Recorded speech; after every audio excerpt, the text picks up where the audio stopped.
Hey guys, welcome back to the channel. So 2 days ago I came across this video on TikTok, and it's about someone who was on the health and care visa but was unable to get enough work with the employer and had to resort into washing cars in a car wash, and this person was caught by the Home Office. Now just have a look at the video. He told me he was here on a health and social care visa, but of course he's working cash in hand in a car wash. Is your job to wash cars here? Yeah. I just come here part-time. How long have you worked here? 2 months. 2 months, okay. The visa that he's on is clearly not being abided by, which is why he's been arrested today. This is one of the issues we're seeing with these health and social care visas, that they're often being exploited. People turn up here and there's either no work or very limited work, which is why we've frozen that route to look at it again. It's another news that so many people on the health and care visa are finding it difficult to be able to keep up with the job. Some employers employ so many people and they've got limited job for these individuals, and that's why there's been loads of harsh restrictions on the health and care visa at the moment. I mean, employers can't recruit anybody from the overseas.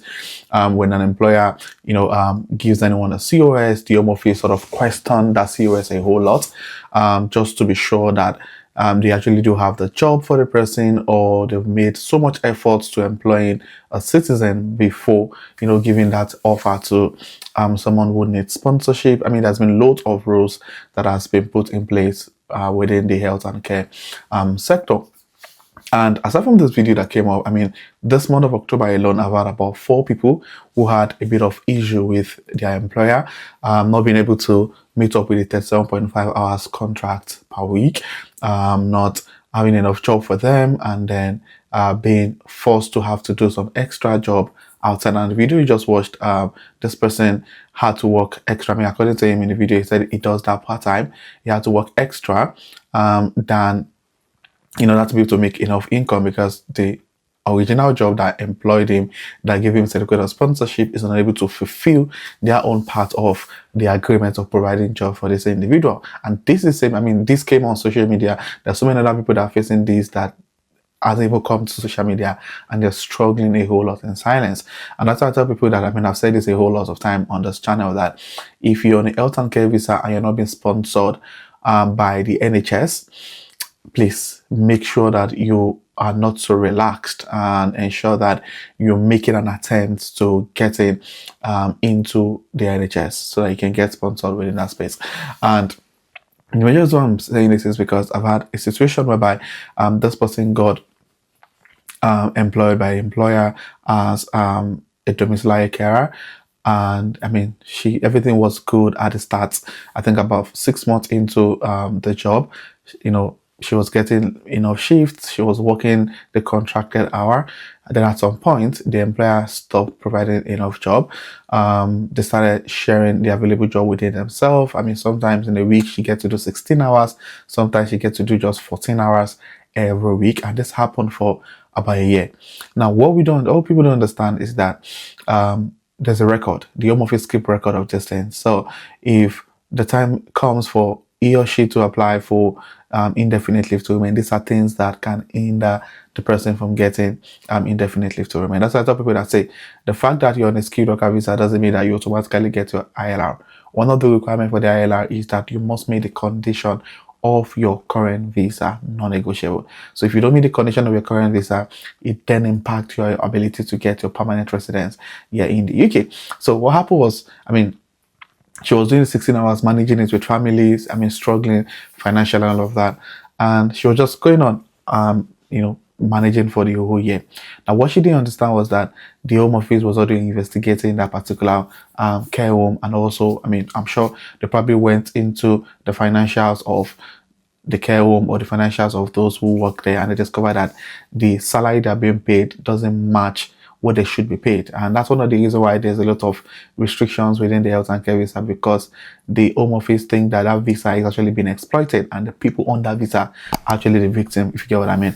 Now, the side is, and I'm sure the investigation was going on the background, and what happened was that the Home Office actually visited the care home, and they discovered that most people are actually not working the number of hours they should be working. They were able to see that some people claim to work in Manchester, but they live in London.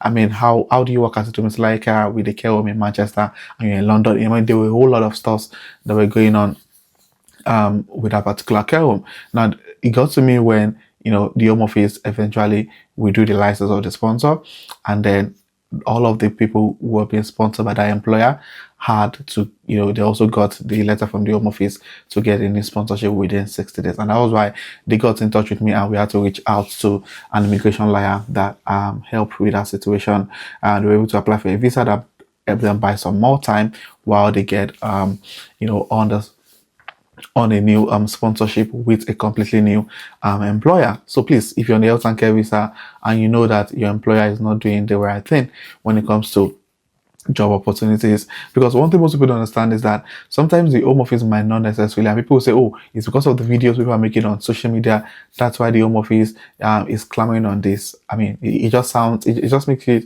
it just proves how ignorant some people can be. The home office doesn't make any decision based on what is posted on social media. The home office make decisions based on the statistics, based on the figures that they are getting. And I mean, it costs a whole lot of money for them to be able to take action to anything. So they wouldn't spend tens of thousands of pounds to pursue you know, a particular issue because someone posted it on social media or someone made a video about UK immigration policies and all of that. So it's really important. So if you know someone who's on the health and care visa, please start making moves, start looking out for other employers, start trying to get into the NHS. If you get a band 4 job within the NHS, you can always get sponsored, in as much as no, that role is a full-time and it is a permanent job role. Please, let's start looking at that if you are in that particular situation. Another thing is that, I mean, most of these people, most of the situation I've heard, sometimes it's one person that reports to the office. I had and that situation whereby this person got sponsored by the employer, and then everybody were managing. I mean, they were not getting enough shifts. Some were not even getting any shift at all, and they were managing. And the employer actually employed someone, and this person was, I mean, was a little bit not accommodating like every other employees within the organization. So this person actually reported. I mean, I guess the person did this out of ignorance or didn't get enough, enough information before going ahead. So this person actually reported the care agency to the home office. And what this person failed to understand is that, yes, I understand the care agency is not, you know, doing right by yourself, and you feel it's important to report to the home office. But what this person didn't understand is that the fact that he reported the employer to the home office opened up a case for the home office to investigate the employer. And what she probably didn't know, or he doesn't know, is that the moment the employer get investigated and, you know, is found to be at fault or doing something wrong, you also impact them as employee. I guess probably doesn't. He actually had no idea of that. But anyway, after he reported to the home office started investigating the employer, and the employer also lost their license, and both the person I reported and other employees in the organization got affected by that decision from the home office. So yeah, I mean, the S-Lanka visa is a tricky one. I mean, it's not even a go-to option anymore for many people who are looking at getting sponsorship. However, if you're on it already, please start looking out to getting sponsored by another employer that is certain that there's low chances of them losing their license to sponsor, and also there's enough job for people to be able to do. And if you're looking at transitioning from healthcare to a different job role while you're struggling to get a job or not getting enough shifts, that's why you need to start upskilling and start getting the certification, the qualification necessary to getting into that space. I mean, personally, I've gotten about 4 people this year who have been able to transfer from healthcare into tech. I mean, with the right skill set, with the right support and all of that. So please, if you are struggling with the health and care role, or you're even getting enough shifts, but you don't really like the job, you don't see yourself doing it for too long, please start building up the right skills, start upskilling, go online, get the requirement for the role you're looking at getting into, and start building up the appropriate skills, get the appropriate certification, and then plan your exit and move into the job role that you've always wanted. I hope you find this video useful. If you do, please click on the like button. If you have any questions, state the question in the comment section. And if you're coming across my channel for the first time, do well to use the red subscribe button. I share everything UK immigration, transition into tech, and personal finance. You're definitely going to get so much value on this channel. My returning subscribers, you guys are the real MVP. Thank you for being here. I really do appreciate you guys. So this will be the end of the video, and I'll see you guys in my next video. Thank you.